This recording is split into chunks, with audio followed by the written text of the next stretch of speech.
episode number 22 with Eric Crain.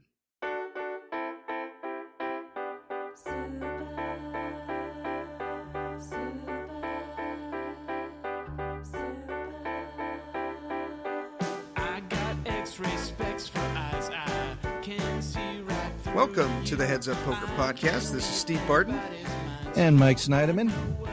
And we have a very interesting guest this week. His name is Eric Crain.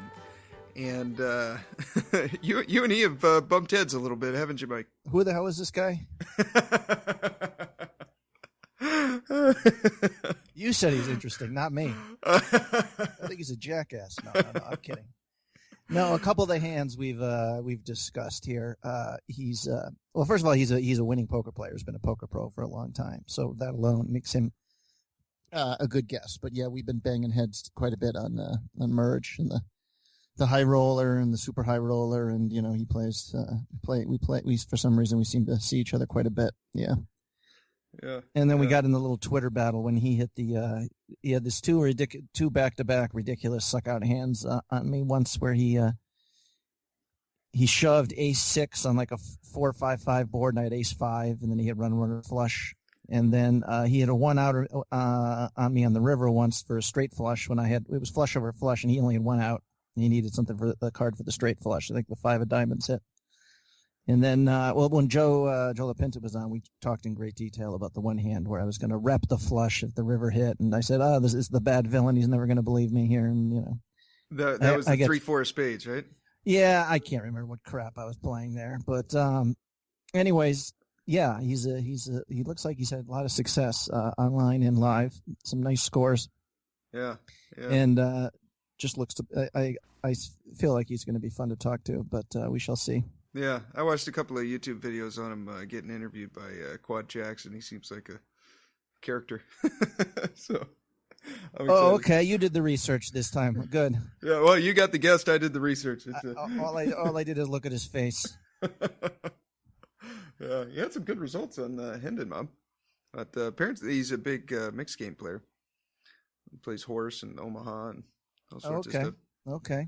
But yeah. So how's your week been? You've been on vacation, so to speak, huh? You had your lady down, and you guys go out.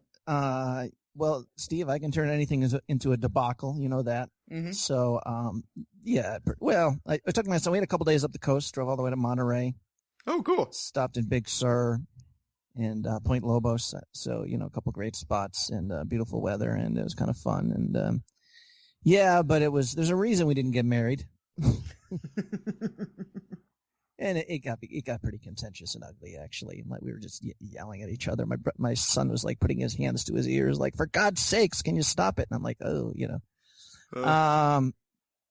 But anyways, yeah. And then I kicked her out of my house, but then apologized. I mean, it's amazing how much drama you can compress into 1 week if you're Wow, properly that sounds interesting. Properly motivated. Typical stuff for me, though. But yeah, that's about it. So, I mean, no gunfire was exchanged. I wasn't arrested this week, so it's like, Okay, nobody was shot. No one went to jail. I guess that's good, right? Yes. Our life is a journey through winter and night. We search for our way in a sky without light. I believe I have read that quotation before to you. Yeah, Steve, I don't, it's kind of funny. I don't really, I mean, me and you really don't talk before we do these things. We just get on and start talking about, and I'm like, I don't have much to talk about. But like, for most people getting together with a woman and just having this, debacle of a trip with, things getting thrown and this and that and the other thing, and someone leaving the house and coming back to the house, that would be like a major life event. For you, it's all in a weekend. For me, yeah. It's just, I'm like, whatever. On to the next bit of madness. Well, did you have fun? I don't know, Steve. How do you pronounce the word? Anhedonia is the incapable, the inability to enjoy life. Other than laughing at this podcast, other than mocking you, I'm trying to find what I enjoy in life right now. But mocking you is actually, that's pretty good. That's enough to keep going on for. It's an easy. I'm an easy target. Yeah. What else is going on this week? I don't know. It's just the same old, same old. I still have not. This will be one of the first questions I ask Eric when we get on. Has he gotten paid by Merge? Because I still have not. Yes, I'm curious about that too. And some people are saying the money's coming, and for I still don't know what Skrill is exactly, being a U.S. player, because the only way I'm allowed to get money out is by check. What's Skrill? I don't know what that is.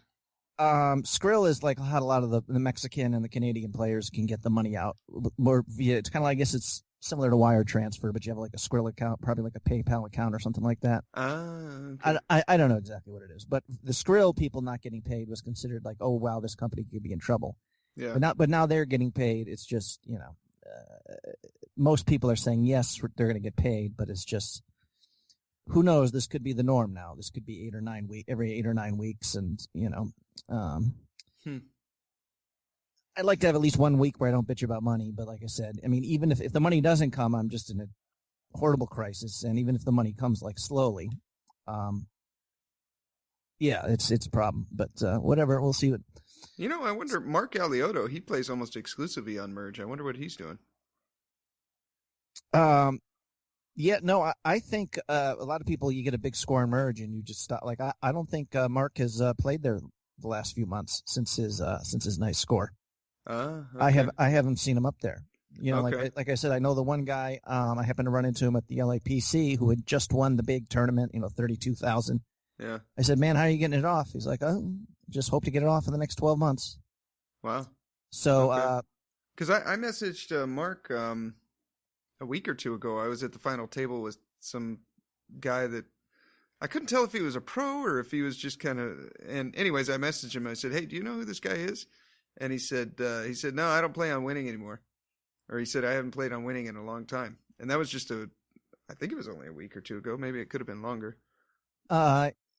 I don't know. I mean, you can, like I said, there is several different Merge networks.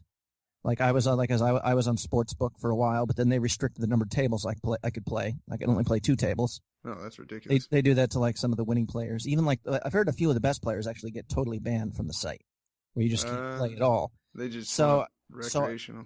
So I'm kind of nervous about that happening. But Mark could have. I guess it's possible just to keep bouncing around with the different. He could have gone to a different. He could be playing under a different name. Do Carbon and then do Sportsbook. Well, I know his Carbon and Sportsbook are the same, but I mean, I don't know. I'm not gonna make conjectures on how other people do their thing. Well, we know from talking to Jacob that he's busy with coaching and backing and stuff. So maybe that's how he's investing his money in finding some horses. Yeah, maybe. Did you actually listen to him discussing his doing an analysis of his 150K win on TPE?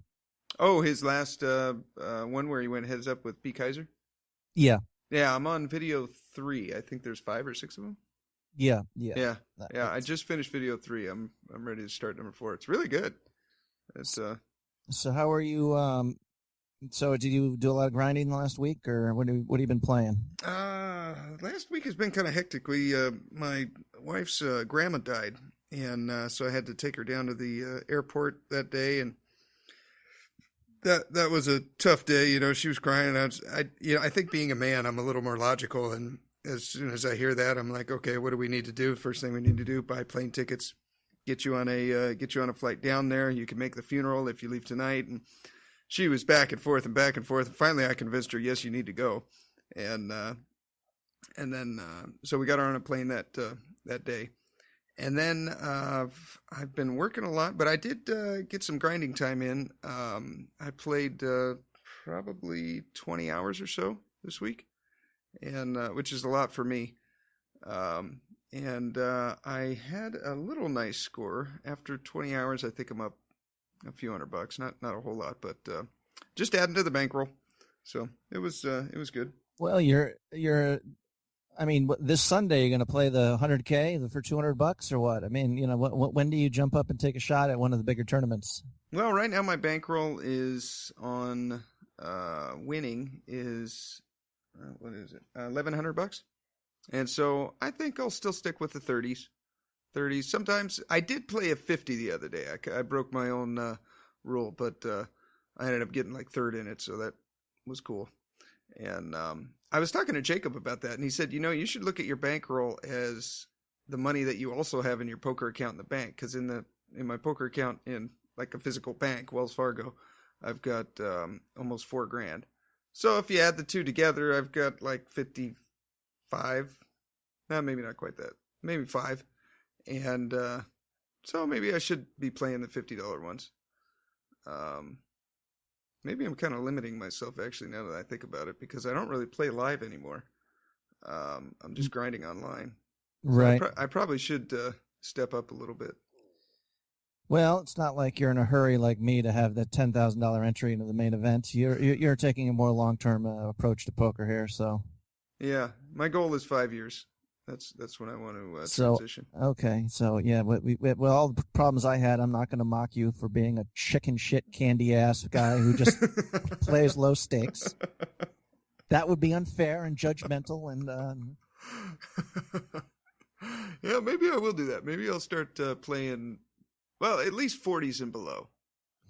At least 40s and below. Hang your NUTs out there, man. Come on. No, I don't know. No, you've got a system down here. But yeah, I went. So I had a whole week without poker, but of course last night I got on and grinded a little bit. On what network? Well, I played the high roller on Merge, just the one tournament, and then I didn't rebuy and I cashed, so I guess it's profitable. Oh, good for you. I think 20th place and like 30 something paid, and I had one of the bigger chip stacks heading into the money. I can't remember where things went wrong, but I'm seeing my Bovada account slowly deplete here after I final tabled whatever that was. I forget, a 60K or something, I think it was, and misplayed ace queen and blah blah blah. But my account was up to almost 4,000. It's just slowly gone down. I think it's down to 700 or 800. So I'm going to try to Barton it and be smart and, try to play a large volume of tournaments and see if I can slowly turn that around. Because like I said, I will not have money to redeposit there or on. I think winning, I'd have to double check, but I think I'm busto on winning. Like I said, I put the $400 on, and I said if I went bust there, I was going to not redeposit. So I'm gonna stick to that at least. And yeah, right now, obviously, my focus is on hoping to get some merge money here, but yeah, I don't know. But I don't know if we can. I guess if we have any hands, we should maybe wait till Mr. Crain talks, or do you have a few of them? Do you want to go through one quick here before we? You know what? He just came online. I could give him a call right now. Okay. See if he answers here. Maybe he's smartened up. Nope. Is that you, Eric? There he is. Yeah, hey. How's it going? Sorry. Good. How are you guys? Good. Eric, this is Mike. How you doing? Mike, how are you? And this is Steve. Steve, how we doing? Good. Are you all settled? Or are you busy doing something, or are you ready to start? Yeah, we can go ahead and start. Actually, I had to figure out how to answer my my phone in the car. So that's I had to, like, my Skype was beeping on my car speakers, and I had to figure out how to work that. Oh, okay. Are you driving right now, or? Yeah. You just look like a man who doesn't leave his sofa like weeks at a time. I'm surprised you're out of the house. Well, it depends. It depends on the week. I'll go 3 weeks at my house, and then I'll be like, okay, I guess I got to leave for a while. So I was looking up some of your results online, and at least your results are a lot of mixed games. You're a mixed game player, or do you just exclusively play Hold'em online now, or? Online, on the U.S. sites, and I'm still in the Midwest, so obviously I can't play on stars and whatnot. So online, no limit's really the only option. Live, I prefer to play mixed games. I honestly don't necessarily have the patience to play live no limits. Every hand takes 20 minutes to play, it seems like. So okay. At least when you get in the mixed games, people play fast. There's not really any massive decisions that you're having to make. So that's actually why I prefer the mixed games. And I think I'm probably, compared to the field, I'm probably better in the mixed games than I am in no limit. I think everybody plays no limit pretty fine, especially live. So, live, I feel like my edge is bigger in mixed games. Yeah. Well, thanks for coming on. You know, we talk a lot of strategy and specific hands on this show, and like recently, there's been hands where I've been playing against someone I've described as this jackass. And now we have him on the podcast. I raised my hand while driving my car. And Steve said, you know, this is a man with feelings and family, and you know, no, I've actually known that I've been playing against a good player, and I tool out as much as you do, so I can't really criticize your game. Yeah, I mean, you know, sometimes doing a little something crazy works, and sometimes, you know, you do look like a jackass. And the problem is when you do something crazy, either you're a jackass to the other person or you're a jackass to yourself who just punted off your whole stack. So, right. I mean, either way, you're going to come off as bad, I guess. It depends what side you're on. I mean, you know, quickly, you're one of the top-ranked players on Merge, the site I play on. Carbon Poker. You're having a real nice few months. You know, go ahead. Sorry. No, go ahead. Well, I was just going to ask you about, you know, is this your willingness to late game? Are you just people are folding too much? Do you think that's where your edge is? You're just willing to shove it in there so much, yeah, a little more courage than the rest of the field. Yeah, I mean, I definitely feel like my aggression helps me a lot on that site, just because, you know, I don't know what it is about this site, because I don't have the same success on, like, the Winning Poker Network. I don't have nearly as much success. I feel like I'm able to get away with a few more things on Carbon than I am on True. You know, I'm very aggressive. I try and, you know, my strategy is kind of backwards, where I'll play hyper-aggressive against guys who I think are strong players. Because I think that they know I'm a strong player, so, you know, he thinks that I think that he thinks that I think that, you know, right. You can mash a little bit more. So I end up, sometimes it works out, and sometimes I end up leveling myself out of tournaments. And what, on Winning, are you able to cash out? How have you been doing that? Yeah, I mean, you know, I've got to wait like everybody else, and it's tough, but you know, I don't have any information, but I think it's more of a processor issue. I know everybody's worried that the sky is falling on Carbon. I don't think that's the issue. They've been around. They really have been around forever, and they do so many sports books. If I had to guess, and again, this is just my guess, but I would guess that a lot of people were cashing out after March Madness, and they fell behind with the processor. So yeah, I mean, I'm having to wait, obviously, but I don't think it's nothing I'm too terribly concerned with. When was your last check withdrawal request? Do you remember the date? No, I have no idea on what the date was. Okay. I've been waiting since February 12th. So yeah, there's people who've been waiting over 2 months now. Yeah. It's so scary. So pretty bad. And you know, the whole U.S. market is just brutal, because you don't know if it's just a weird processor issue or if in fact the sky is falling. But yeah, no, 2 months is a long time. Right. Yeah. Well, there's nothing. Yeah, and of course, there's no legal recourse. If Carbon just decides to shut it down and take our money, then there's nothing we can do. But you know, chalk it up to a life lesson, I suppose. Yeah, exactly. It's like everybody who had money on Cake. Somehow I avoided that one. I wasn't playing a lot on Cake when, you know, they didn't disappear. They, you know, they're still taking money, which is sweet of them. But yeah, I don't know. The whole situation's crazy. You know, I did a lot of stuff in Canada for a while. You know, I was going back and forth to Vancouver, and okay. I liked it up there, and obviously it's easy to move money around while you're up there. But you know, I'm married now. I'm more settled, and I don't particularly want to travel that much. So I'm just kind of at the mercy of the U.S. sites. I hope it goes well. Do you have any? Do you do any coaching or have any other sources of income other than poker? You know, I had to give up my budgeting stripping career for poker, but no. Yeah, that must have been rough. Yeah, it really was. You know. No, I have nothing else. I mean, it's poker. I toyed with the idea of doing coaching for a while. I put up an ad on 2+2 for about a month, and honestly, I got a lot of, well, hey, I can trade you coaching for this, or I can trade you coaching for that, and it became such a headache that I said, you know, it's not something I want to deal with. Somebody showed up with a burlap sack full of potatoes at your door and, coached me.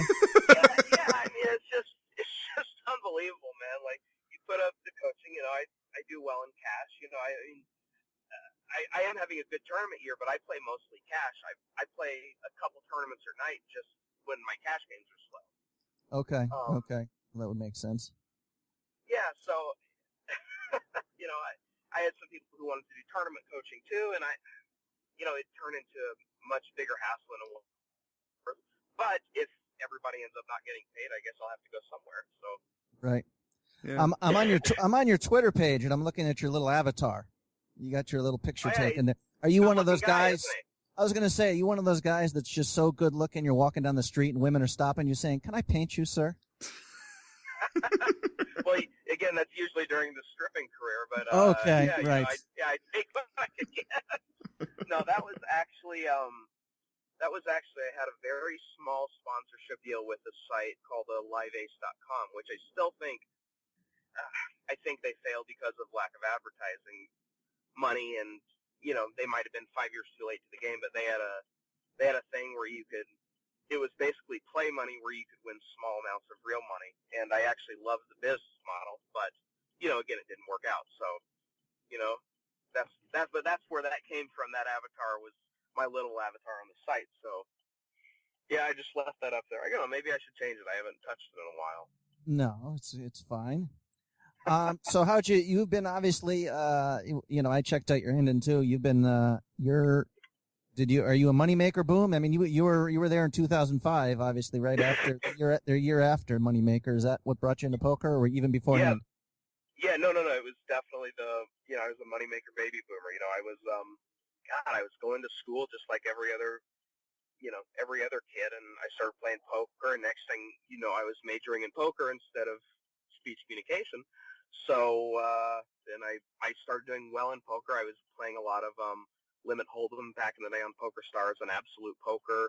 I wasn't playing as much on Full Tilt, and then after my junior year of college, I decided that I didn't want to wake up in the morning, so I started doing poker for a living. I saw you had a score. You got first out of over 800 people. In first place, this is what stood out at me. It was in 2006. First place, you got 63,000, and second got 33,000. Yeah, those were the days, huh? Was that? Did you guys do a deal at the table, or were you really playing for 30 grand? Yeah, we were really playing for 30 grand.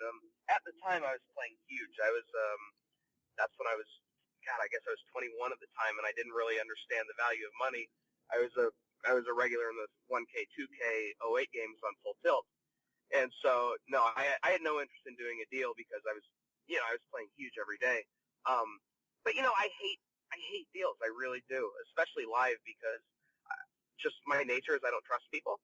So I'm always afraid that I'm going to get screwed somehow, and actually the guy who I ended up playing heads up with was great, and a deal was never even discussed. But, I look back, I had a big score on Stars about 3 years ago for, I think it was 280 or so.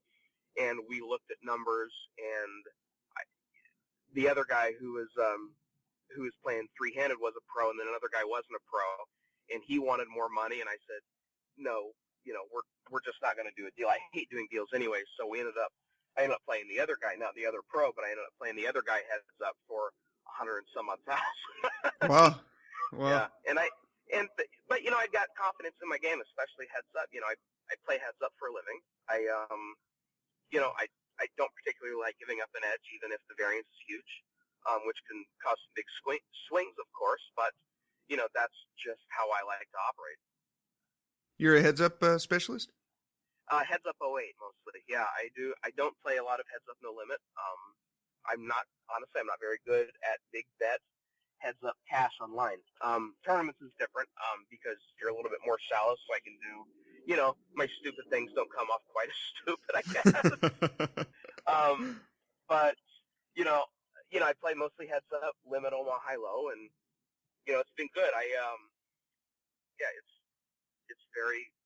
It's very good money.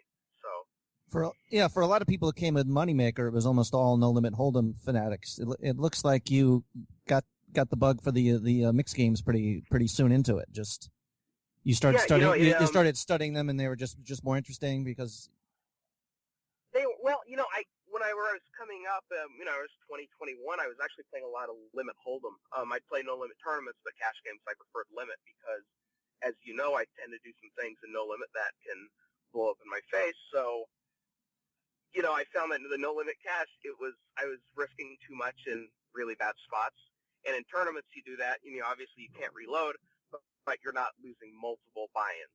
So at least in the limit, when I was playing that, I could do stupid stuff, and okay, it only cost me an extra bet. Well, that's nice. Yeah. And so yeah, I preferred the limit, and then I got into mixed games. A lot of my friends played mixed games, and I always like to say that when I'm with my poker friends, I'm the dumbest guy in the room, and that's how I like it because I learn a lot.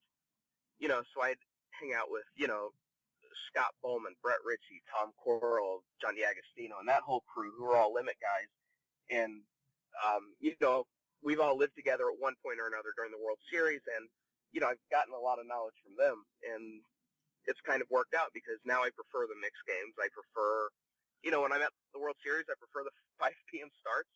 I prefer the smaller group of people. I hate the idea of having to go through 3,000 people in a no-limit tournament where, you screw up once and you're done, and in the limit, it's just not like that, and I'm going to screw up. So from the very beginning, did you have like poker friends who are as interested in learning about the game as you? I mean, that would obviously be a great advantage. Yeah, I guess I did. We had a pretty good crew in Southern Illinois where I grew up, who we all like to play poker, but they were all no limit. It wasn't until I kind of started going to the World Series and got a little bit of notoriety back in 2006 that I actually kind of got some, started hanging out with poker players. It was a lot of trial and error with me, and it was a lot of expensive, painful trial and error. Okay. Yeah. Were you like in the early days, like on 2+2 before it was fashionable, like on the, discussing hands and like, I mean, how was just your general learning process? I guess you're saying was just through your own failures. You fuck up and then you learn, you got better. I was learning a lot from, just a lot of trial and error. I wasn't on 2+2. I wasn't on any of those sites, really. I spent some time on Neverwin Poker, but that was more fun than it was strategy, obviously. It was just a lot of learning. I like learning new things. I don't like getting great at a lot of things because my interests change with the win. So, I got good enough at poker to stick around to not lose my ass, and now I'm kind of like that with with mixed games too. I like to learn everything. I like to get my hands in everything. But no, I didn't, I feel like I probably could have done more studying and more, in discussion and learned quicker. I just didn't go that route for whatever reason. And now you're obviously playing on Merge. Where else are you playing? I play on True Poker, which is the winning poker network. And that's winning. Okay. I used to play on Seals with Clubs before that went away. What's the other one? There's one other site. Oh, Bovada. Bovada. Okay. Okay. Sorry, I couldn't remember what the other site that I always close angrily after I bust the tournament was. And do you play? Are there any casinos where you're at? You're in St. Louis, right? Yeah, I'm in St. Louis. I'm about 10 miles outside of the city. There's a casino about 45 minutes from my house. Some 2-5 no limit runs, some 2-5 big O runs, and I actually enjoy the big O. The no limit I don't play, and 2040 Hold'em runs a couple times a week, and it's 10-handed 2040 Hold'em with a bunch of retirees. They're Limit? great people. Yeah, limit. Okay. And it's a fun game. I don't make much money in it because I play way too many hands, but yeah, it's a fun game. It's a fun group of people. Yeah, I don't get out, and every time I get out and start playing live, I'll do it for about a week, and I go, oh my God, the casino smoke drives me crazy. It's 45-minute drive to get to the casino, which is a bit long. Yeah. So, yeah. Yeah, but I mean, when I go to, I'll go to tournaments, and, it's always the same thing. My friends always joke about my tilt leaving. So I'll go to Chicago for 4 or 5 days for a 10-day tournament series, and I go, oh my God, this is awful, and I'll come home. Everybody says stuff like, "Oh, who loves it more?" And I'm always like, "It's not me. I am positive it's not me." How long you been married for? If you don't mind me asking. We got married in October of last year, and we're still together and both still alive. So I guess we got the first few steps down. Okay. I just got married in September. Oh, okay, congratulations. Thank you. You too. What does your wife do for a living? Right now, she's kind of. Well, she worked when we were together. She was a medical transcriptionist, and since then she's ended up. Let's see, she's kind of I don't know, not a Jill of all trades, I guess, because for a long time she was a medical transcriptionist. She worked as a hairstylist for a while. Right now she is completely rebuilding her old house. So I'm driving around, of course, and she's, I joke that I say I have the best husband in the world because she's always the one who's swinging the hammer at the house, and she just sent me a picture a little bit ago because she put the flooring in all by herself, and hell, we're trying to redo this house, and it saved me a ton of money because she's willing to do all the work. So right now that's her job, is putting in flooring and ceiling and patching holes and painting walls. And what's your guys' plan? Are you going to rent it out or sell it, or? We're going to sell it. We rented it out to some friends, and we are no longer doing that. So we are going to hopefully get it on the market here in the next couple of weeks. And that's never that's never a source of acrimony here. I guess you're obviously good at poker, but you're playing a game for a living, and she's doing real hard labor. It sounds like. Well, I'm guessing she actually enjoys that stuff. Yeah, she can't sit still. If I told her not to work, she'd laugh at me, and so she does. She enjoys it, and she enjoys the saving money aspect of it as well. Whereas we're not shelling out all this money for contractors to do all the work. So she likes to do it, and she's doing it herself, and we'll see what comes after that. She's it's kind of neat. She might go back to doing hair. She might go back to medical transcription. We're not really sure right now. I know. Did she ever watch you grind? Oh, she hates it. She hates it. Oh, okay. she hates. Not even mildly interesting. No. She read some poker books for a while, and just because she wanted to see what I was doing. So then what ended up happening was she doesn't like gambling at all, and my style is very gambling. Yes. So she would watch me play. She goes, "What are you doing? Why would you do that? Why would there's a time, and I was at a final table at the World Series about a year and a half ago, and they were doing the ESPN broadcast, and I overplayed pocket fives, and so on the break I call her. I'm like, "Yeah, things didn't go so well," and instead of "Yeah, that sucks," she goes, "Why would you play fives like that?" And I'm like, "Oh my god!" That's pretty funny. It's just twisting the knife a little bit. So yeah.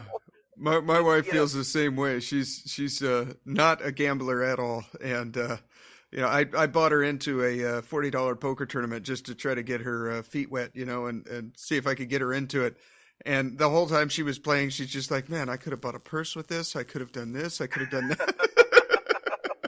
Yep. Yeah, and it's going to be awfully tough to win if you're thinking about the money like that. Oh yeah, exactly. Yeah, that was the last one that we ever did that again. And then whenever I play, she never asks if I win or lose, because when I lose, she's just like, "Oh my God, honey, we could have gone to a great getaway weekend for that." And I'm like, "Yeah, but it's all about the long run, It's all about how I turn out at the end of the year, not, not today." Exactly. Yeah, my brother's the only non-poker player who kind of follows me on Twitter, and I have a lot of those, tweets where final table, I'm second in chips, 13K up top, and I'll like, "Damn, Busto seventh," and I'll get like a call from my brother 2 minutes later. He's like, "How much would you have gotten if you just turned off the computer and folded?" Oh yeah, no, I'm like, probably another $1,500, but yeah, it's kind of really not the point. Computer and fold. The turn off the computer and fold is one of my favorite ones. Why didn't you just try and get fourth place? And and it's difficult to explain to a non-gambler why it doesn't work like that. Yeah. Because I can understand from a conservative, logical standpoint that, well, in this one instance, had you just folded, yeah, but then how do I get the chips if I just folded? Where's the cutoff point? Why, Yeah. I always joke, when people say, God, why didn't you just quit when you were up all that money in a cash game? And I go, oh my God, I had no idea you could do this for me. I didn't know you could be that person who could follow me around and tell me exactly when I should quit cash games. Oh, we're going to have so much fun together. When you say something like that, they kind of, it starts to resonate a little bit with, okay, that's a little bit of a ridiculous statement. Yeah. I had one of those the other night. I went to the final table as the chip leader and I was just the boss. And then I got all in with aces against, I think I got him to tool out with pocket threes. He was second in chips. And of course he hits a three or gets a straight or something weird. So now I'm down to like 10 big blinds. The very next hand I get ace king, shove it, get called by ace three, and I'm out. I'm like, damn it. Yep. And you just explained exactly why live no limit tournaments especially drive me up the wall. Yeah. Because online it's one thing because you've got when you're doing like on Sundays, I'll have a tournament day, and so I'll have 10, 12 tournaments up at a time. And if you bust one, all right, whatever, I still got a bunch. But live, man, you just grind for those 3 days, and then you get, something like that happens, and you're like, what the hell just happened? I'm reminded of a tournament in Chicago I played where I actually met a really close friend of mine now, Aaron Sturry, in this tournament. But we were both, it was a circuit event, main event in Chicago. And, it started with, God, it was like 1,600 people or so, and we're down to 13. I'm the chip leader with a ton, and he's second in chips, also with a ton. So we're down to 13 people. I min raised 2 eights. He 3 bets, a reasonable amount, but we're both so deep I flat just set mining. And the flop comes king 8-3, and I'm Perfect. like, oh wow. So I check raise him, and he jams, and I just I Helmuth my chips in there, call, Yeah. and he turns over pocket kings. Oh no. And I had my headphones on at the time, but I'm like, call. I have a set of 8. I didn't even hear him say I got kings. So I'm kind of standing up, and it's all happening so quick, and I'm like, whoa, what the hell just happened to my chips? Where did they go? I didn't even know he had the damn hands. So I ended up being down to almost nothing, and I ended up getting 4th in the tournament, which, at first, when we were down to 13, I'm thinking, God, I'm going to win $500,000 in this thing. Yeah. Then when we're down to 13, 2 minutes later, I go, oh my God, I'm going to drive off the bridge after this thing. And, 4th was a nice middle ground. Yeah. I bricked 19 straight live tournaments, and I guess maybe I was just on the right side of variance for so long without realizing how fortunate I was, because I never really went too far without having a decent score, I thought, at least for the limits I play. And now I'm learning what real poker is, I think.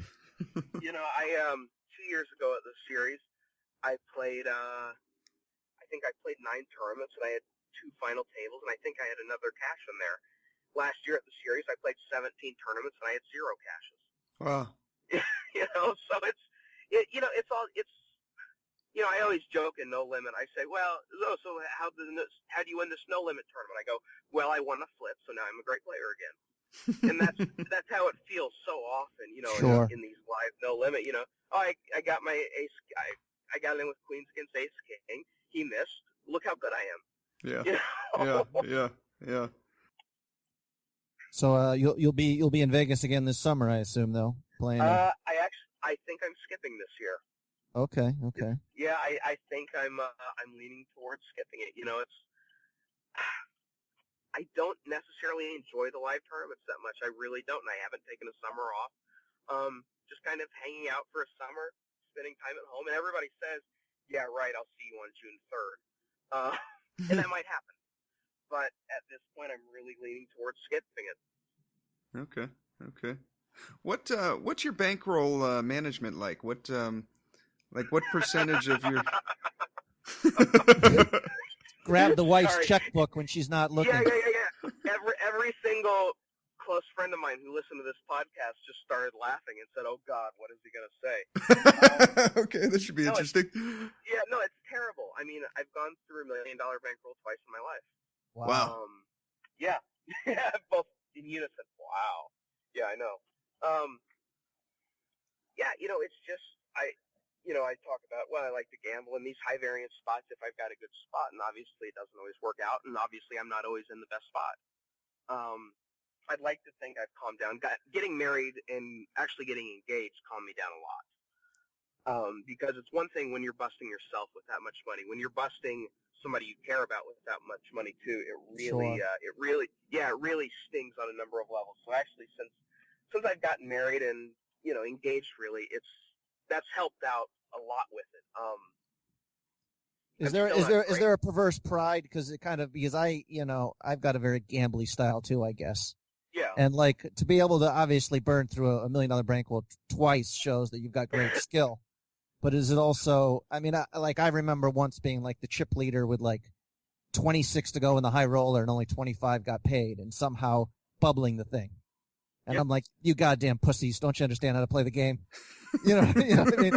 Like I was willing to gamble. You know what I mean? And I think, I got unlucky there too. But it was like, there's a couple spots definitely where people would have folded, and I pushed, the marginal edges or whatever. But there's part of that where, I even when it goes bad, I'm kind of happy with it. I don't know. Is that question sort of make sense?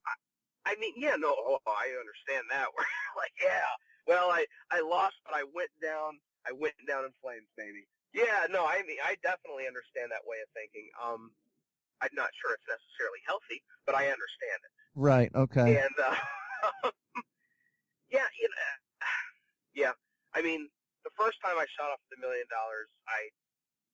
honestly, it was a nothing. It was like, okay, I'll just win it back, and I didn't realize how hard it would be to win it back. The second time, I just kind of lost my mind. So whatever. I was playing very high on stars, and that didn't go so well.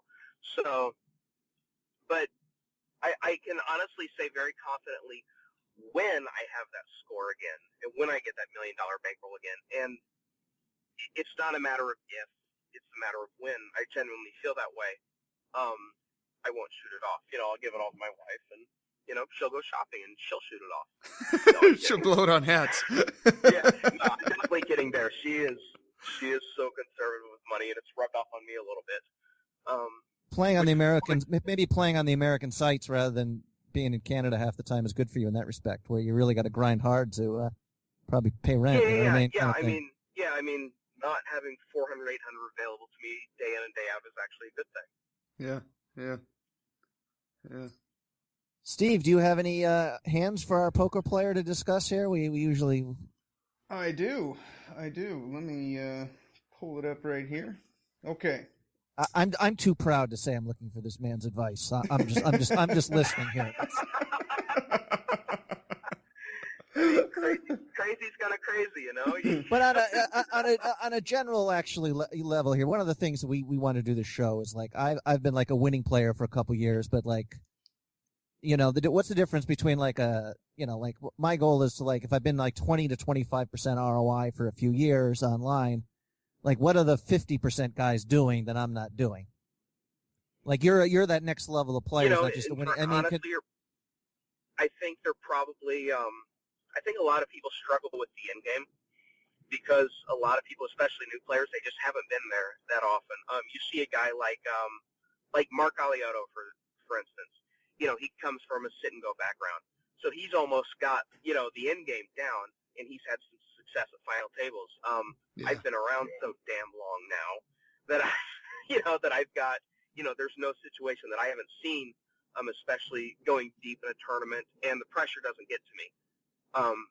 That's actually one of the things where I think playing so high for so long has helped me with, where if I'm deep in a tournament, if I've got a marginal decision, if I think it's right, I mean, I'm never concerning myself with the money. I'm concerning myself with ICM strategies.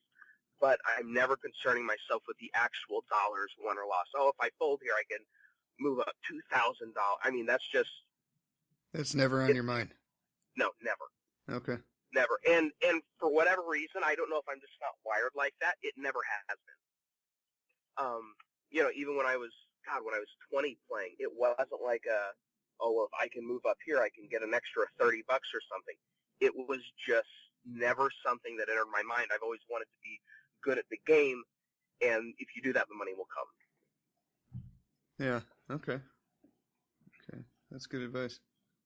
Let's argue with that. What do you got for us, Stevie? Okay. I am under the gun +1 with pocket jacks. Under the gun min raises. So the blind levels here, this is a $33 turbo tournament. Okay. I think there's 150 players, something like that. Blinds are 50 and 100. Under the gun, who has 126 big blinds, he raises to 200, so he min raises. And I'm under the gun +1 with 38 big blinds, with pocket jacks. I'm assuming you said it's a turbo tournament? It's a turbo tournament, yeah. Honestly, I don't free bet that often. I think you're deep enough to just flat. Really? I try and go for a back raise a lot of the time with a hand like that. And this kind of turns into like a multi-tabling thing, where if you're playing one table, you're going to be a little bit more careful with it. If you're playing 12 tables, I don't hate flatting and trying to get a back raise from somebody who's squeezing in a later position with 9s or 10s, or like an ace 10, because people love ace 10. I actually don't. I think you're deep enough just to flat. To be honest, I try not to bust myself in spots, because if you get 4-bet, it's his hand is so polarized, but I hate folding. I genuinely just hate folding.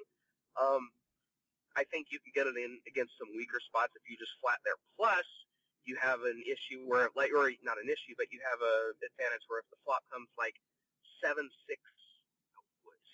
deuce or something, you can get action from him, with some, people are crazy. People are opening ace-7 under the gun.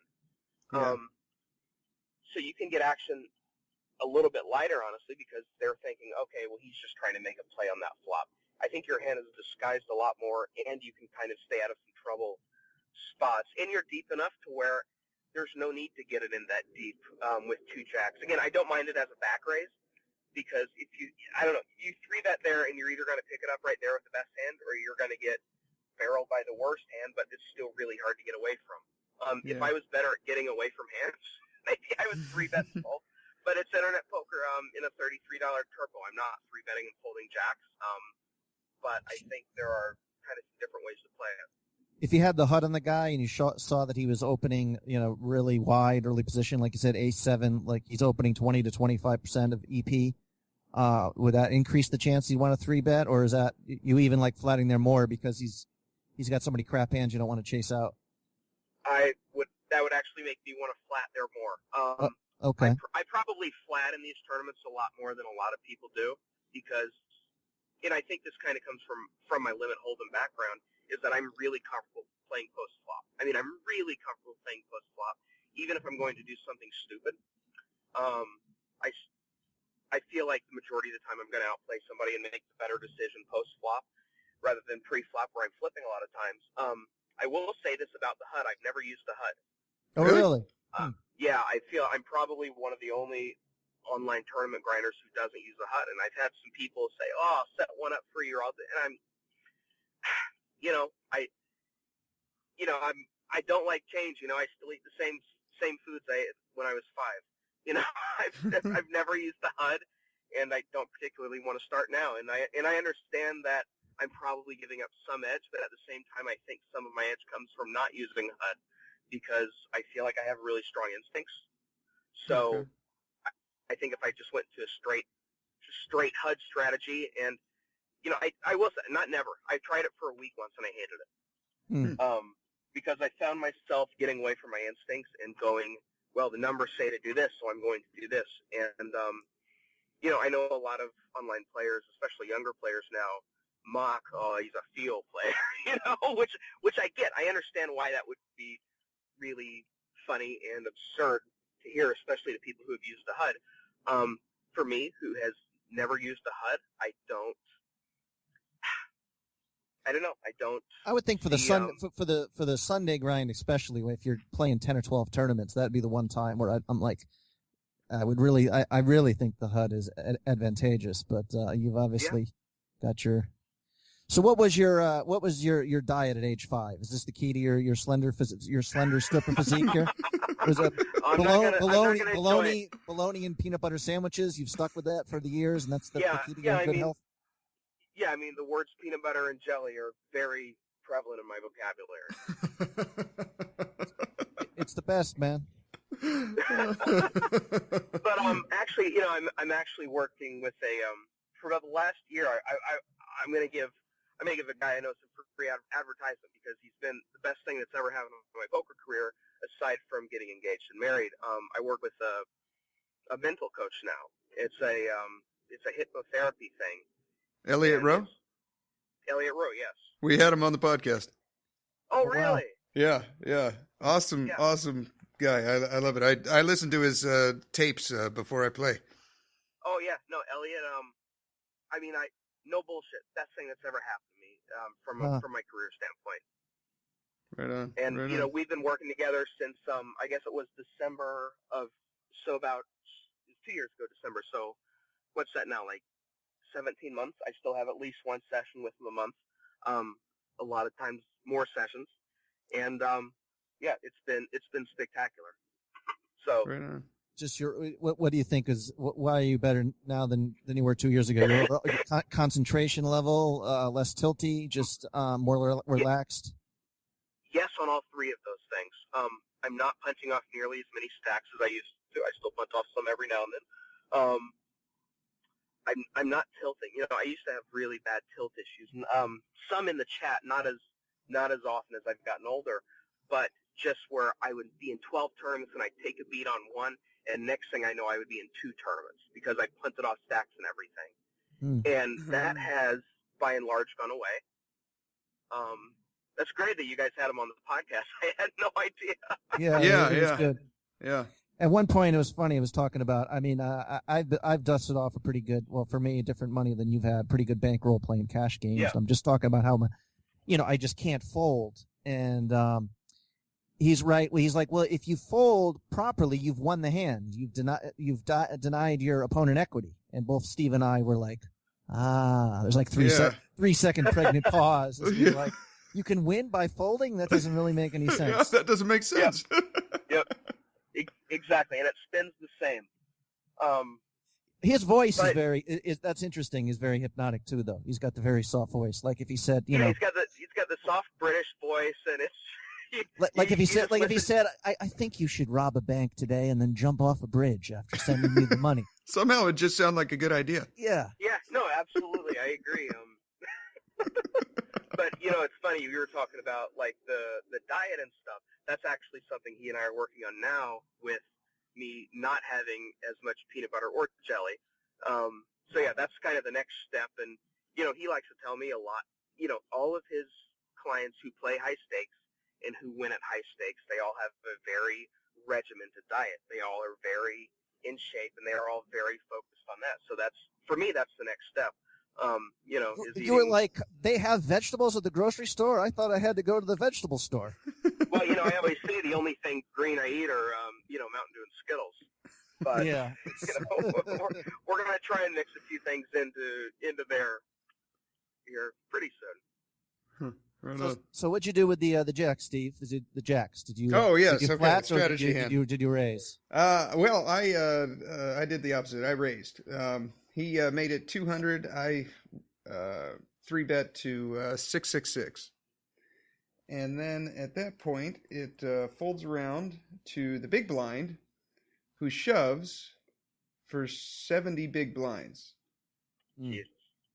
Then it goes around to the original raiser, who calls that, which is basically, if I want to play this hand, I got to go all in because I only have 38 big blinds. Yeah. So I think this is where, like you're talking about, had I flatted, then this hand would have played very differently. But I'm kind of in a conundrum here, I'm like, I don't.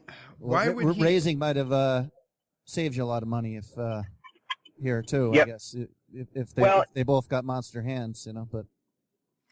Well, that's also, what I was thinking. I was like, I think you out. Go ahead. Oh, I was going to say, here, when he shoves for 70 big blinds, I just couldn't picture him doing that with like aces or kings. You know, why would you re-raise so much if you're at the absolute top of your range? So then I started thinking, I was like, well, maybe I'm actually good here. You know, maybe he would do that with like nines or tens or ace king or ace queen suited or something. But then the other guy calling, I don't know, it just seemed like a tough spot, and when I wanted to pick your guys' brain about. I think it's an easy fold. Yeah, I don't even think it's close. You just shrug, and if you're ahead, well, okay, they're insane, and you're going to get their chips in a better spot. If they both have ace king, then whatever. Yeah. That would be the best case scenario, you would think, unless we do get to find out what they have here, so I'll be curious here. But did you fold? No, I called. Okay. I almost timed out, and then I eventually called. And I don't know if it's like you were talking about, Mike, timing tells or whatever, but I just I don't know. But I ended up calling, and basically the best case scenario happened. They both had ace king, and I scooped a big pot. Yeah, and that's going to happen sometimes. I think it's in the long run, though, it's a fold. I think the big blind's got ace king there a lot, but you're lucky that the original raiser had ace king there, because I think he's definitely folding tens there. I think. Yeah. Okay. The thing is, like when the big blind is jamming that, I don't think he's risking that big of a stack. 70 blinds, and I understand it's a $30 turbo, but I still don't think the big blind is risking 70 blinds. They were just nines. Oh God, I hope they both fold. Especially for betting. Yeah, and that would be another spot where had you just flatted pre-flop, let's say the ace king then 3-bets, well, the other guy 4-bets. Then it's a real easy fold, huh? Yeah, I still think it's a fold. I think it's a fold either way. Obviously it worked out. Okay. I don't know. I don't particularly like calling my chips off in spots like that, just because you're either flipping or crushed. Yeah. It's not like they're both going to roll over eights. Yeah. Okay. Yeah, it after it happened, I just didn't feel. I felt like something could have gone very differently. I never even thought of flatting. I just thought it was an automatic 3-bet. That's interesting. I like that. I'm going to try that in the future. If just to alter it, if this was early stages of a Steve, if this was early stages of a big tournament, you each had 150 big blinds. Are you more likely to flat there or?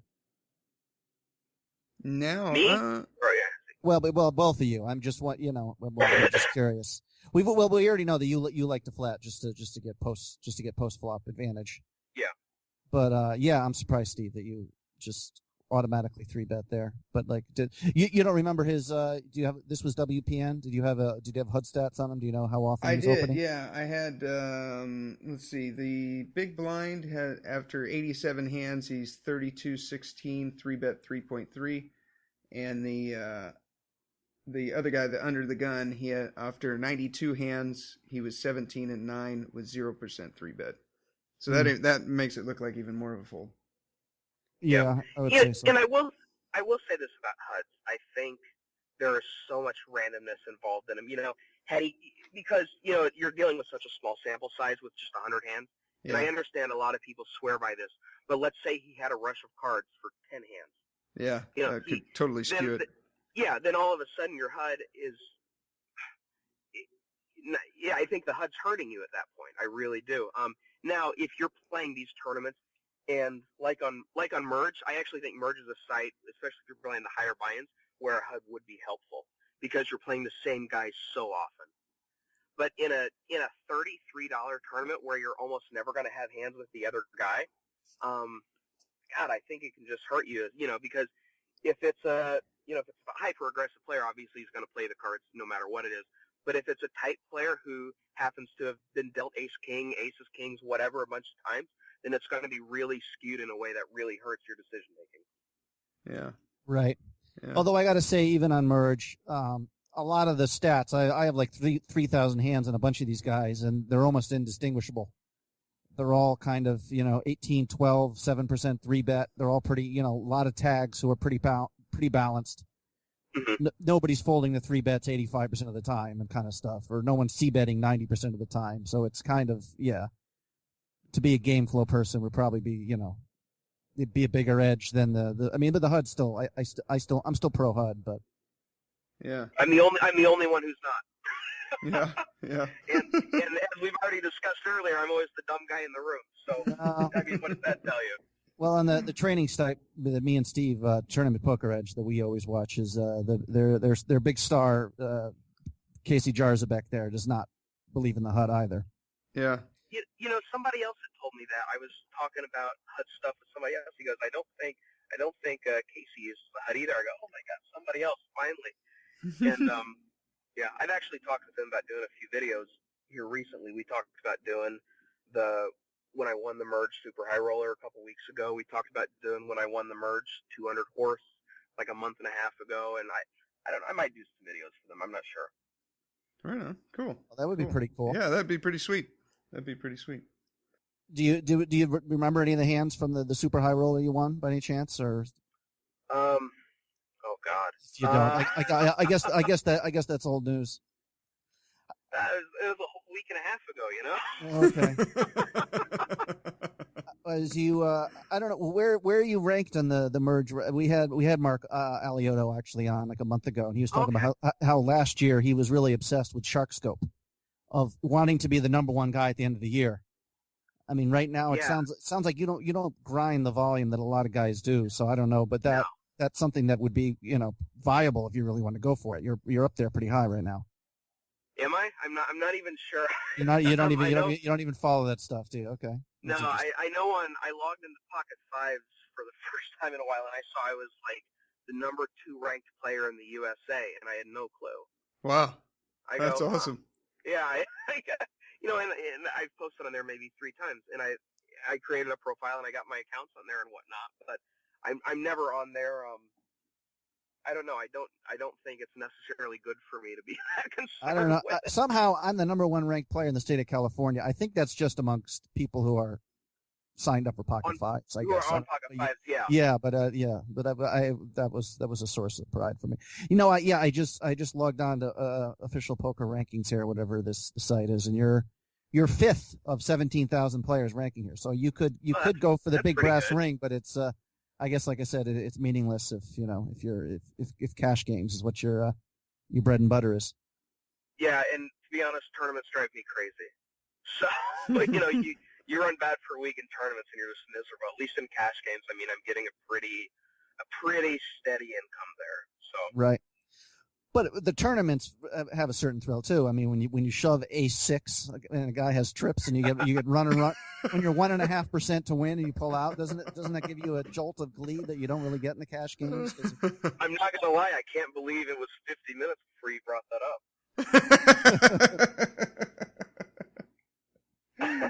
It's old news. No, like you said, it's old absolutely. news. I'll tell you, there's a story behind that whole day. I had been playing a live tournament. So I'm up in Chicago, and I'm at my buddy's house, and I just get destroyed in this live tournament. I don't remember exactly what happened, but I remember being tilted about it. So I drive home, and I'm like, I'm just going to play every tournament. So I'm not playing my A game. That is for damn sure on that day. And I busted every other tournament in horrific fashion. And somehow I ended up with chips in this 500, and that's one I'd wanted to win that one for a while, and I still tried to pump off my chips. And yada, yada, yada. I ran hot. I think I got 3rd that day or something. But I think you actually had a tweet at the end of the day where you're like, the fact that I had a profitable day of poker shows just how absurd online poker is, or tournament poker. You said something pretty funny. Basically, you played like shit, and you came out smelling like roses at the end of the day. Well, that's what it did. I mean, sometimes you 5-bet 4s into ace king, and you're a hero because you want to flip. It's so silly.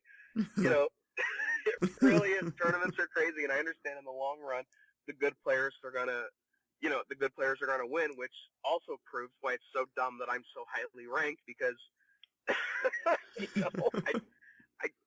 don't know. I think there are a lot of really great tournament players out there who study and work way harder than I do, and it's no secret to me that I've ran just obscenely above expectation, especially on Merge, and that'll come back down to earth.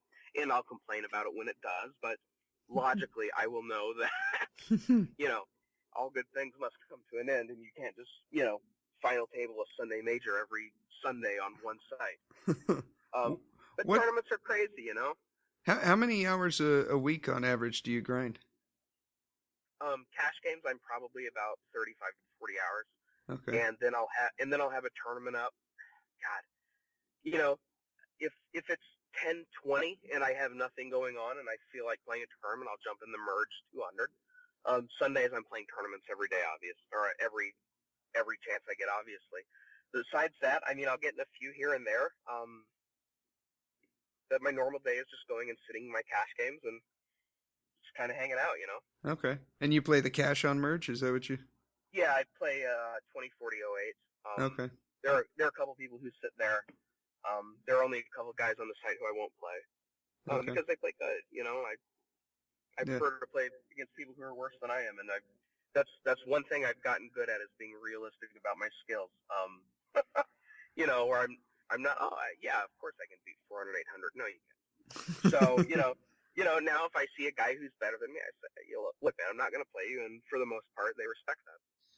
Other times where you're just sitting there with no games going on, just waiting for the fish or the less skilled player to show up, or is there always some action? Yeah, absolutely. Is that how it works? Okay. I mean, usually I'll sit in my games about 4:30, 5 o'clock Central Time, and sometimes I won't get a game for an hour. I have guys who are. I get more action at 08 actually than all my limit hold'em friends do. Which I think is weird, but I just think that's because I'm one of the only guys sitting 08. But yeah, I mean, I get fairly consistent action. Not as much as I would like. Probably 90% of my action is on Merge. Okay. Yeah, we had Dusty Schmidt on a few weeks ago, and it's kind of, for me who loses money at cash when I play. But I was saying, well, I was thinking that, him by playing low stakes, I'm like, well, you're playing against a bunch of amateurs. He's like, no, even at 1-2 cash, it's 5 guys who are making a living playing poker and 1 amateur. Yep. And I'll tell you guys, back in 2005, 2006, I was playing a lot of 5, 6,000, 1K, 2K, 08 on full tilt. The typical 08 game now at 10-20 is tougher than those games were. Wow. Mm. Wow. I mean, it's incredible how much things have changed. Wow. And that's why it's as important now to be realistic with your abilities, because if you don't, you're going to go broke. Yeah. Right. Yeah. Which would make it even crazier if you had dusted off $1 million bankroll now, because you'd be grinding it back up from, like you said, from 510 rather than 1,000. I mean, the days of doing that, I had a buddy who, it was probably 8 years ago, he made $1 million at 30, 60 in a year. Wow. I mean, the days of doing that are done. It was great. People always sit around and, like the guys who are in their 30s always say, no, boy, you guys don't know how good it was back then, and people really have no idea. I mean, just how soft the games were back then. And now, everybody's good. Even the bad players, they have a clue. Yeah. Sure. Yeah, they have a slight idea about shoving ranges, and yeah. I think so. I can't remember another podcast I was listening to, some pro who's considered a top sit and go person who says like 10% ROI is good in sit and goes now. Yep. On stars. I don't know if that's true or not, and you have to grind a ridiculous volume, of course, to make a living at it, I'm sure. Oh yeah, I mean, if you're a sit and go guy. One of the reasons I stopped going to Canada so often was because the tournaments are so much tougher on the Euro sites. And I understand there are a lot of American pros who say, oh, I can't wait to get against the Euros, blah, blah, blah, blah, blah. The people who say that either aren't being honest with themselves about their ability and the ability of others, or they haven't played on stars in a long time, because you got to understand the learning curve. The Europeans and the Canadians have been playing online very consistently against other top competition for 4 years now without Americans. So every American who says, oh, I can't wait to get back on stars, they're being delusional about how soft the games are, because they've all gotten better, and most of the Americans have been playing against each other, and they've all stayed the same. That would make sense. Yeah, it would. Yeah. I mean, I definitely think if somehow poker's legalized here, I don't know if you want to look in your crystal ball and say when online poker will have it, it's definitely not going to be a boom of all this dead money coming in. I mean, yeah. People have moved on. Everybody's on daily fantasy sports now. Yeah. everybody who was cool with poker back in 2005, 2006, now they're cool with daily fantasy in 2015. And in 10 years, it'll be something else. And, I'm actually spending a lot of time right now trying to get good in daily fantasy. I'm not. I see a lot of your tweets are about that stuff. Yeah, I mean, and right now I really feel that for the next couple of years, that's the boom. So I'm trying to get ahead of the curve. I think it's so much harder now to get ahead of a curve than it was 10 years ago because of the information that's out there. I mean, it's unbelievable how much information is out there about anything. That's one of the reasons, I don't do a lot of, people say, well, would you do a Heads Up 08 video? No, I won't. I don't want people to get good. And that's the one place where I feel like I have a giant edge right now, and I do not want to give that up. Yeah. That would make sense, yeah. Yeah. Yeah, I think they even now have like training sites, right, for the fantasy sports, like, when they start popping up for poker and all that. There's all sorts of, Yeah, you can go to Roto Grinders, for instance. They've got all this free information, and they have paid stuff you can do. I'm reading a book right now on fantasy baseball by Jonathan Bales, and the wealth of information in that, where you're differentiating between, all right, you want to target guys when it's 85 degrees or higher with an air density of less than 60. What the hell are we doing? Wow. I mean, but that's where we're at. That's where you're looking at fucking air density to try and get it.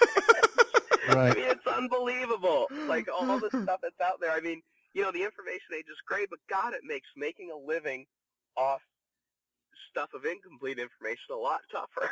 Yeah.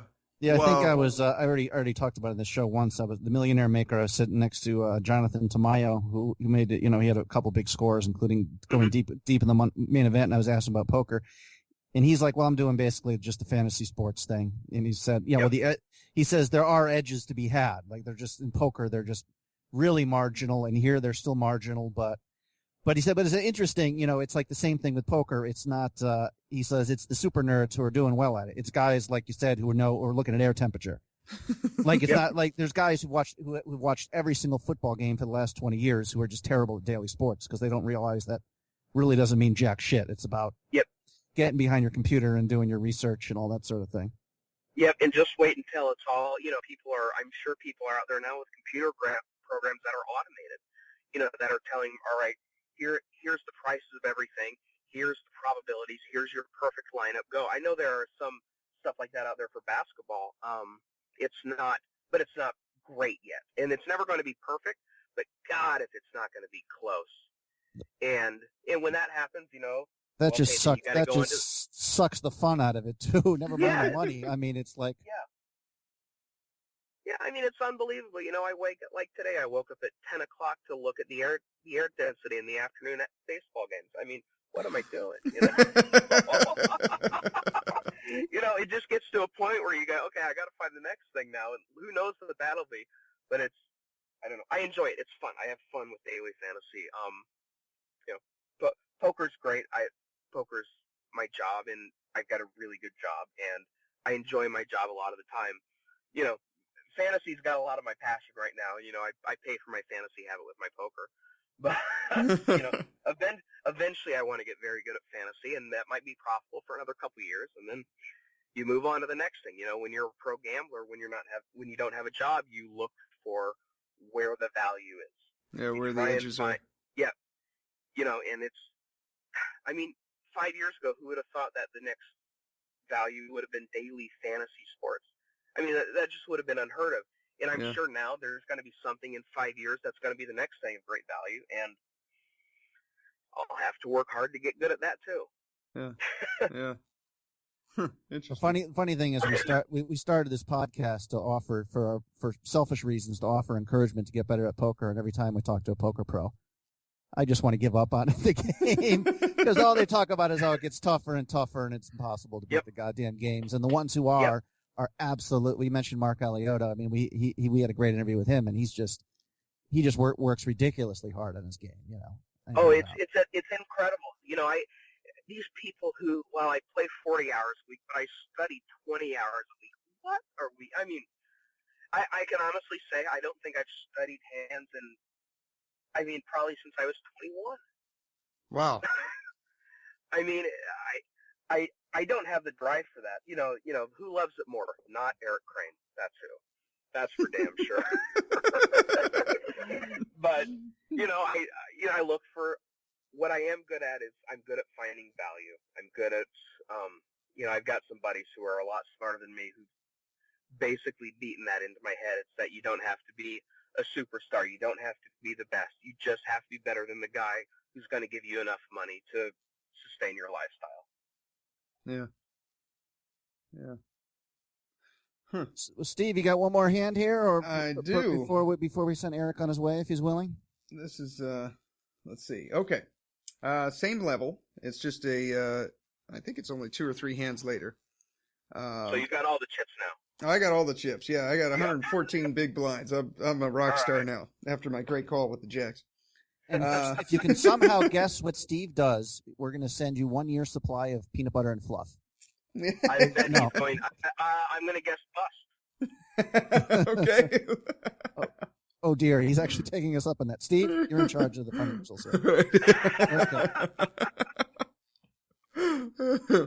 here. Okay. Same level. It's 5,100. I got 114 big blinds. I'm in the small blind. So I got 50 posted.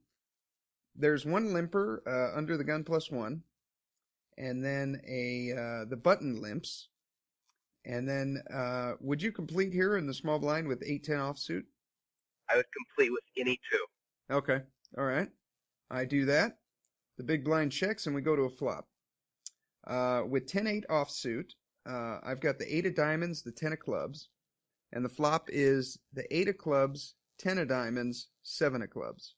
So I flop top 2 on a pretty draw-heavy board. Yeah. I'm first to act. How much are you betting here? There's 400 in the pot? I'm probably leaning for about 300. Okay. All right. I went a little bit bigger. I went 400. I just bet pot. And then the big blind folds, under the gun +1 folds, and the button calls. Okay. So we go to the turn. The turn is the jack of spades. There's 1,200 in the pot, and the board now is 8 of clubs, 10 of diamonds, 7 of clubs, jack of spades. Not a great card. No, that's probably one of the worst cards in the deck. He's got a lot of 9s in his range there, I would think. Yeah. Are you checking here? Are you leading, or? No, I'm absolutely checking. Absolutely checking. Okay. Yeah. That sounds like a good idea. So how much did he lead for? I led for 666, so a little bit more than half pot. Okay. I don't know what my reasoning was. I guess I don't know.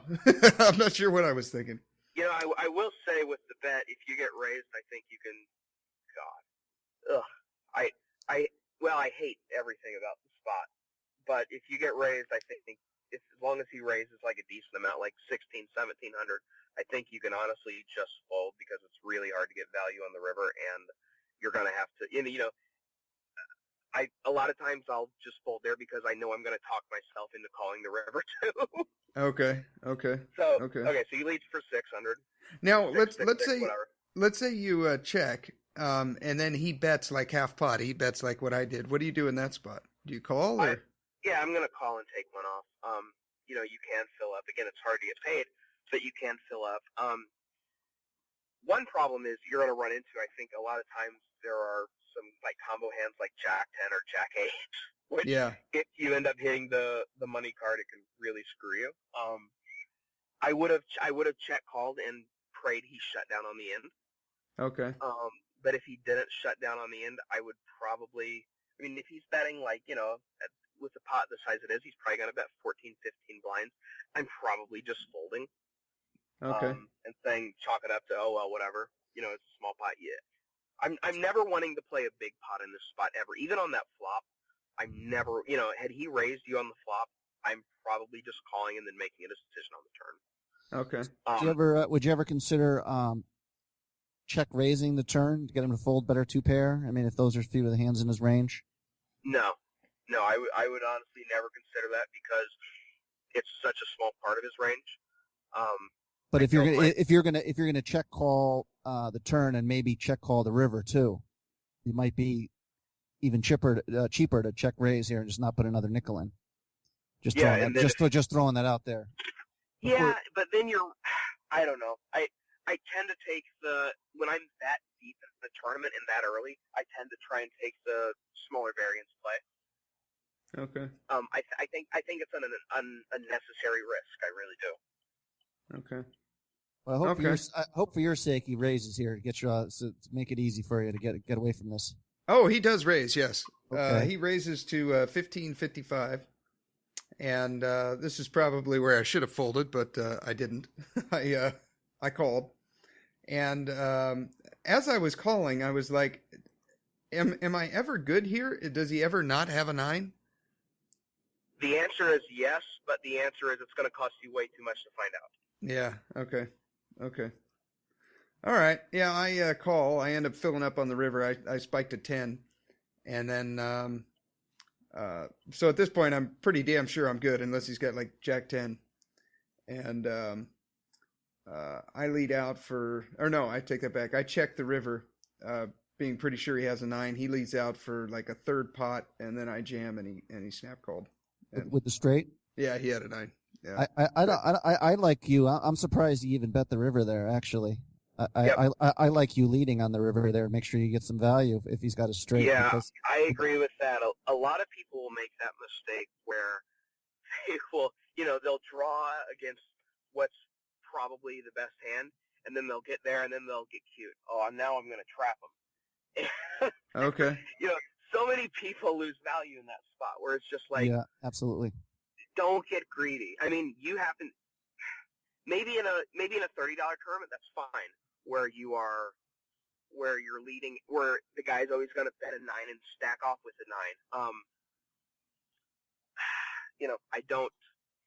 Yeah.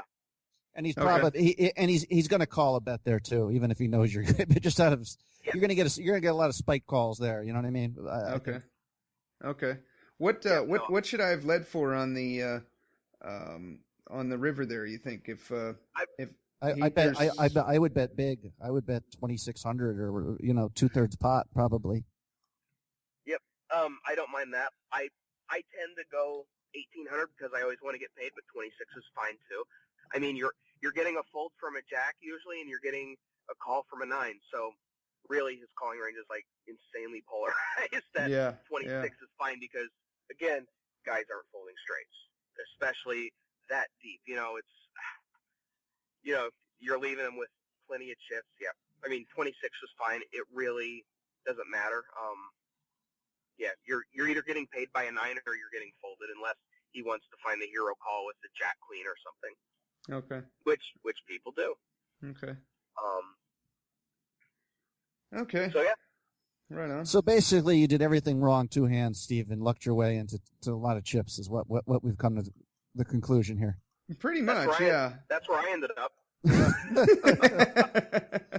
My life has some problems, so I look forward to this every week. Just shitting on Steve. It's not psychologically. It's not difficult to dissect here. Quickly to go back. It's your weekly confidence boost. Pretty much, yeah. That's what it is. Some guys go to the bar where there are going to be some ugly women there. Some guys get on podcasts and make fun of other smoke brands. I do both, yeah. But we all have our vices. I'm not turning to you for a lap dance. That's the one thing I know that I'll never. You are missing out, my friend. I know things will never go that south. I'm pretty sure. Yeah. I'll be tied to a bed with a straight jacket. Oh shit. Well, man, I do. I think you should take the folks at Tournament Poker Edge. Take that. I'd love to see your videos there. Yeah, I would too. Yeah, I would too. I may. One of my hesitations has been that I would just have no idea where to start. It's not something I've ever done. And my reasoning for a bunch of hands is usually very backwards. So I feel like people would watch and go, how the hell does this guy you know. Well, it can't be worse than can't be any worse than the two hands I just talked about. Yeah, that's a good point. Well, Yeah, there you go.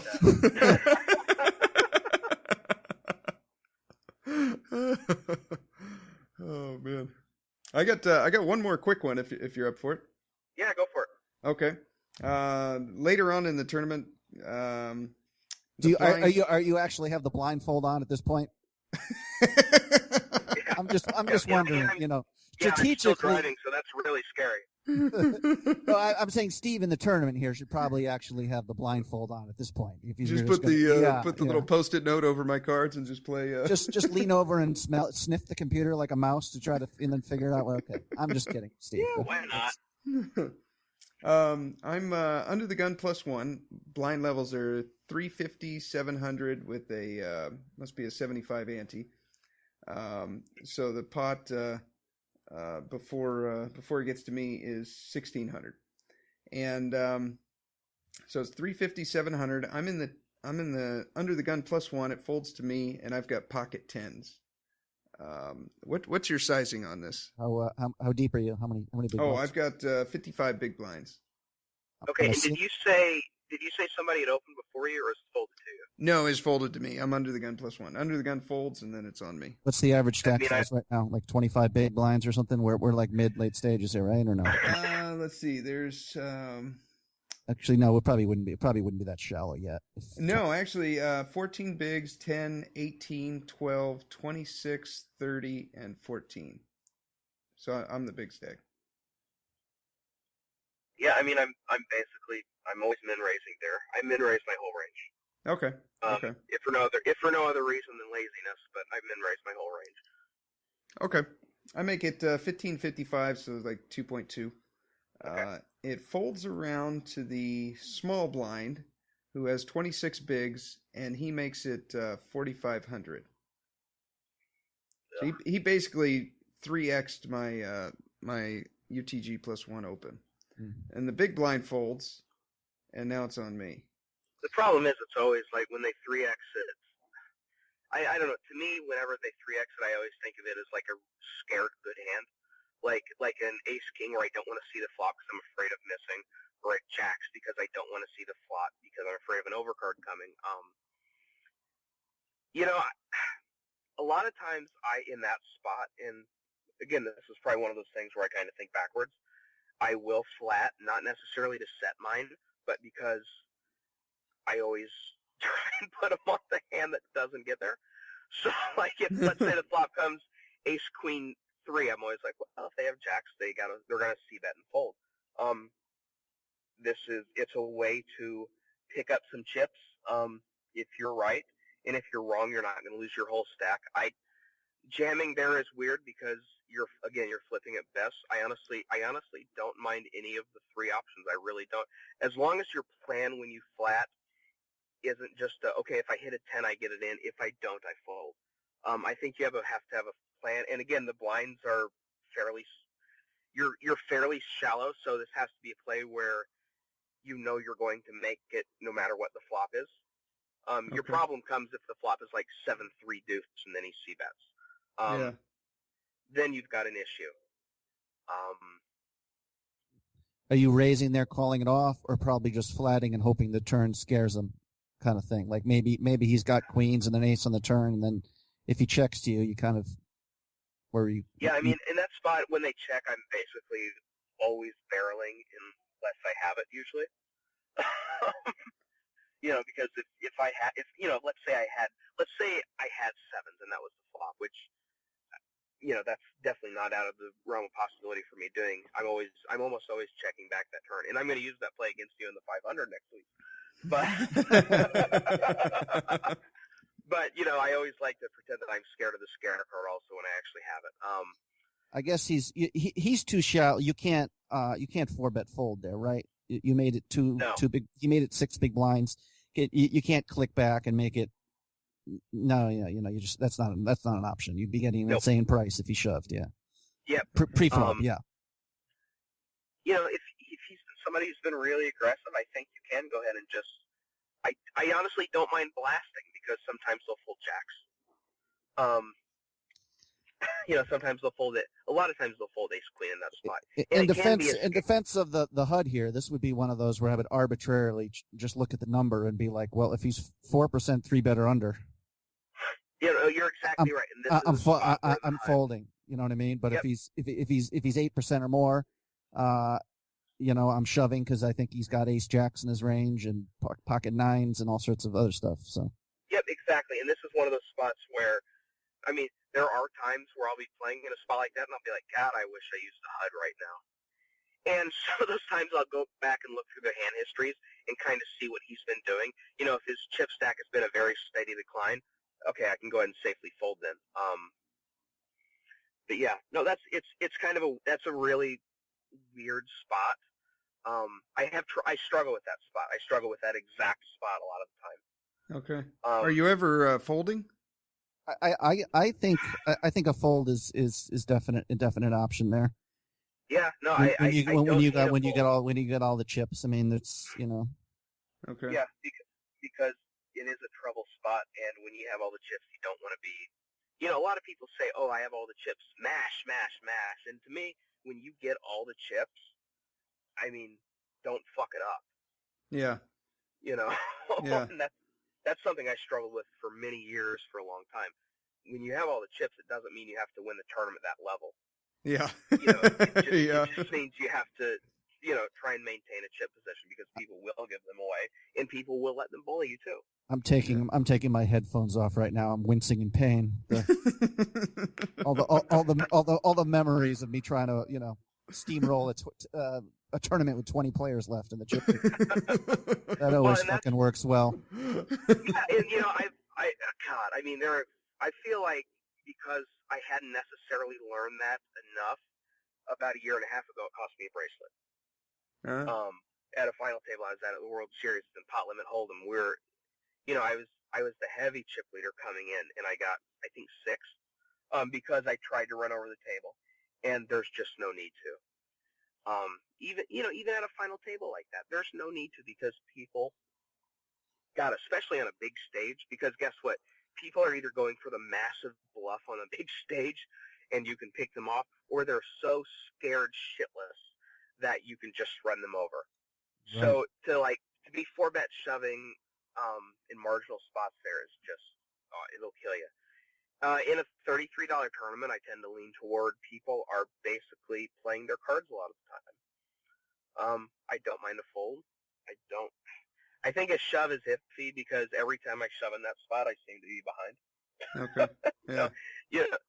Behind or flipping, yeah.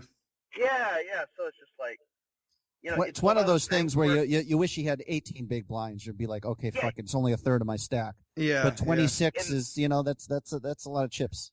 Yeah. Yeah, and 26 big blinds. Exactly what I was about to say. I hate being put in those spots with that many blinds, because it dings you so bad. If you had 18 blinds, fuck it, ship it in, hope it works out. Yeah. Yeah. Okay. So what ended up happening? I ended up folding. I thought about this one for a long time, and I didn't like shipping it, because, like you said, I think he just had too many chips, and I was like, man, I got 55 big blinds right now. I'm in a great spot, and it just seems so.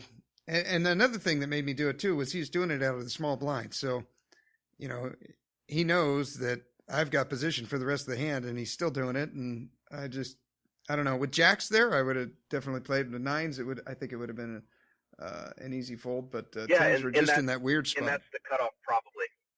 Yeah.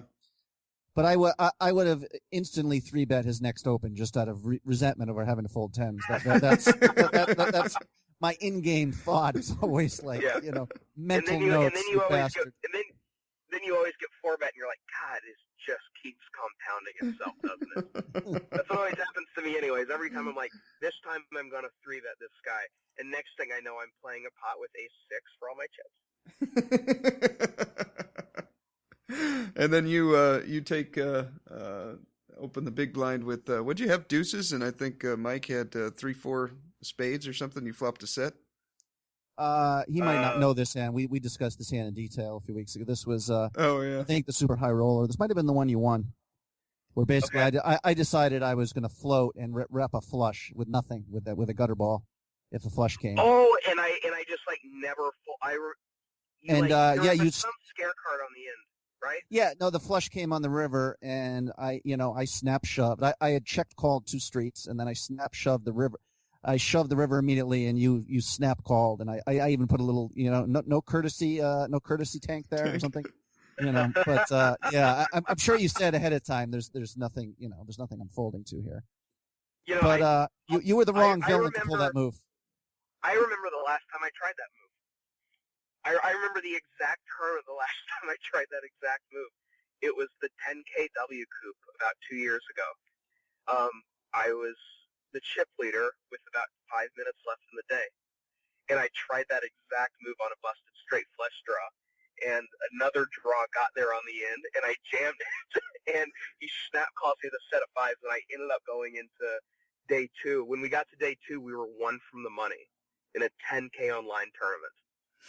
So I'm chip leader this whole time, and at the time, like, I didn't have much money, so I'm like super, into this tournament. I'm like, all right, there's the scare card. I blast it. I get snap hauled by another top 5 stack. So now I'm a bottom 5 stack at the very end of the day, and the bubble the next day took over an hour. Wow. It was completely insane. And I get to the table, and there's a table draw. I was on stars, and I'm right across from Isildur. So he's winning this was the 10K that he won. But everybody at my table was super short, like 8-9 blinds, and Isildur's there was like 30 blinds, and he just won. I mean, every single pot for an hour. Nobody would play with him. Wow. But no, I remember the exact time that I tried the last time I tried that move, and I haven't tried it since. Yeah, I don't know if that's, but I can't remember which poker book is basically, you're calling when you're doing your little calculations. It's not just how many outs you have, but how many outs they think you have, kind of thing. But perceived outs, yeah. Yeah, I don't know if that. I mean, sometimes it does work, but again, you were obviously at the top of your range. But even you would have snapped me off the top pair there too, I think. So it wouldn't. The set wouldn't. It didn't matter how high up in your range were. The whole thing. Yeah, smelled, I mean, smelled to be fair, I mean, my full button is broken. So, someday that'll get fixed. But Right on. Good deal. Oh man, it's been this has been a good one. Yeah, this has been fun. Well, good. I'm glad, guys. Actually, before we go, I'd like to bitch about that ace-6 hand a little bit more too. Go for it. I'm marveling at my restraint here and my maturity. No. Well, I've had to hear about this hand for probably a month and a half now, Eric. Just to let you know. No. Well, the funniest part about it was I was on Skype with some buddies that day, and one of them was Mark Aliotto, and so I sent him a message as soon as it happened. I go, I just put the most absurd beat on a guy in my life, and so then I tweet it, and our tweets on Mark's Twitter feed came in back to back. Oh, that's funny. So he sends me a picture, a screenshot of the back-to-back hands of this, this moron, whatever, and me just, wow, I just put the most absurd beat, and I said, wow, I'm so glad I didn't lie about the hand. I'm so glad I didn't post like, oh yeah, I just got it in 7. Just for the record, I don't think I used any pejorative. I didn't call you a moron or anything. I just said bad beats. No, but I deserved it that tournament. I had I told Steve, when I had a ridiculous stack. I don't know if I had 150 big blinds, and I made a couple bad moves, so I kind of half deserved it. But yeah, that is funny. We started tweeting at each other, and Gavin Griffin got involved, and everybody was, that was pretty funny. It was definitely funny, and it was one of those spots where I made a move thinking my range was really polarized, but my problem was you had the polarized end of the top range. Right. And we both had a ton of chips at the time, so it was one of those, well, if he doesn't have 5s or a 6 here, he's got to fold, and he's not opening with those hands very often. The hands that he's bluffing with, there are way more of those hands, and it's it's kind of a strategy point where I like to play pots with bigger stacks because I think they make a lot of mistakes, myself included, clearly. So, I blast in a spot thinking he can only call me with a 6 or 2 5s here, and you happen to have the 6. or whether it was the 5 or whatever it was. And frankly, man, I think you were just you wanted to get knocked out of the tournament so you could go make a sandwich, and you just didn't care. I don't know if strategically it went that deep, but no, I'm just. That's why there was a lot. It was a lot of chips, though. I think, if I recall, yeah, it was. Yeah, it was a lot of chips. We were both top 6, I would say, with about 18, 19 left. Yeah, it was a lot. Well, anyways, man, we've taken quite a bit of your time here, but we do appreciate it. Hopefully, you might be willing to come back again sometime. Yeah, for sure, guys. It's been fun. Right on. Good deal. All right, Eric. Well, thank you for coming on, and you have a good rest of the day. All right, have a good one, guys. Enjoy. Okay, take care. Bye. That was cool. Yeah. He was very entertaining. Yeah, I expected him to be fun. Yeah. You can just tell by looking at his picture that he's a guy who enjoys life and yes. enjoys the game. Well, that was cool. And a guy would not take it personally if I called him a moron, which I never did.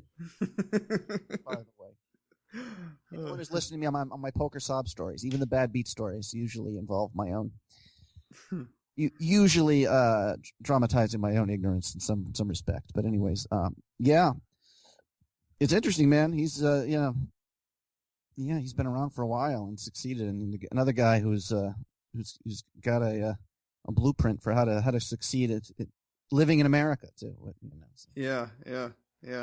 That I wonder how. I never asked him if he's doing mostly on merge. He is on the winning too, though. But if he hasn't gotten a check from merge either, I guess he's just steadily. He doesn't seem worried about it though. No, I guess not. But my guess he hasn't been waiting 8.5 weeks either. So Yeah.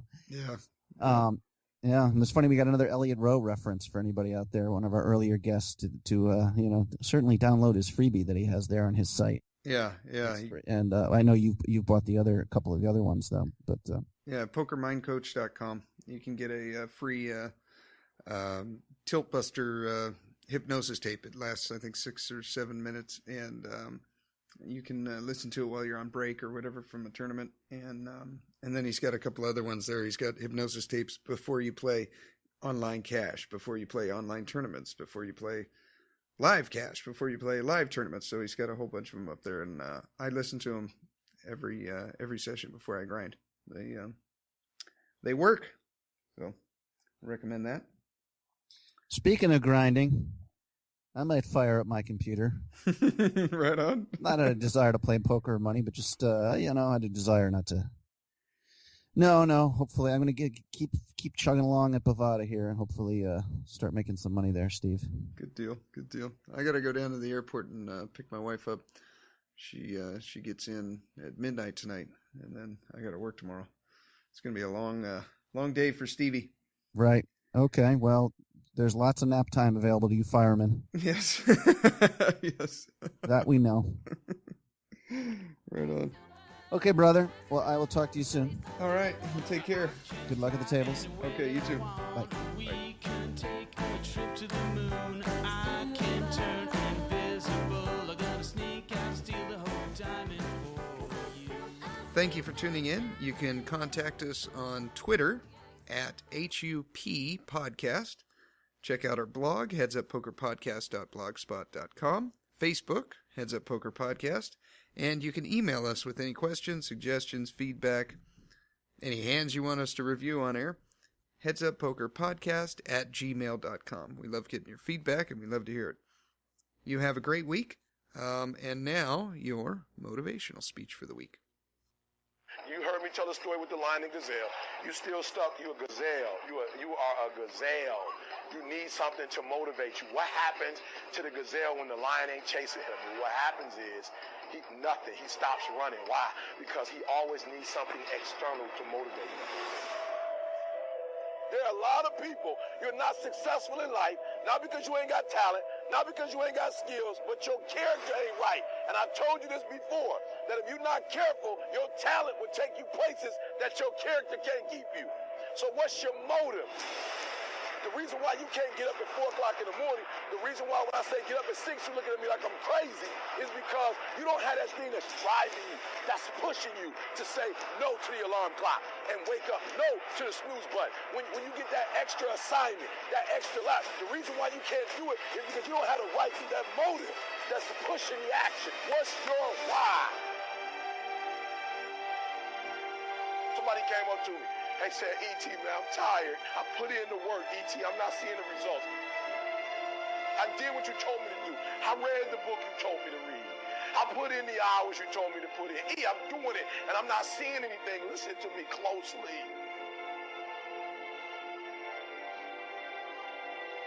Why do you do what you do? And that's so important. It's not enough just to be a doctor. You got doctors who got terrible bedside manners. Terrible. You got lawyers who are skilled but arrogant. And we talk about character right now. What's your motive? What moves you? What drives you? And whatever it is, sports, life, business, whatever it is, health, listen to me very closely. You got to change that mindset.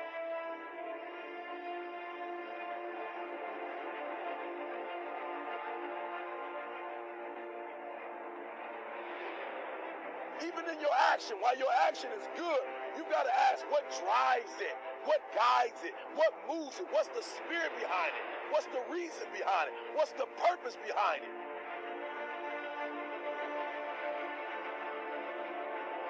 When you want to succeed as bad as you want to breathe, when you ain't got nothing left in your tank, you got to think about the people in your life that you're doing this for. And then if you could think about them, you could go one more mile.